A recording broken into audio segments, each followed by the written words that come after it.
Ewan ko na lang kung mabibitin ka pa dito sa extension wire na ito. Napakaganda and napakahaba talaga. So ito yung extension wire na na-order natin sa TikTok. Napakadali lang gamitin. Kung gagamitin mo, hihilahin mo lang siya ng ganito. O di ba? Napaka-basic lang, napakadali lang talagang gamitin. Di ba? Napakaganda. Kung aayusin mo naman, pagkatapos mong gamit, napakadali lang. Iikot mo lang to. Ayan.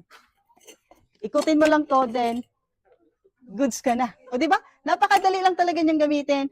And then napakaganda nito sa mga malalaking mga appliances na pwedeng pa sa isaksak dito. So meron siyang outlet, ayan, meron din siyang pailaw diyan, meron siyang light indicator at ganito siya kakapal. Napakaganda nito, lalo-lalo na kapag ka medyo malayo yung outlet mo na kailangan mo talaga na extension wire. Nako, goods na goods talaga ito. Hihilahin mo lang yan, then goods to go ka na. So sa mga naghahanap ng ganitong klaseng extension wire, hindi ka na mahihirapan, napaka-basic lang gamitin.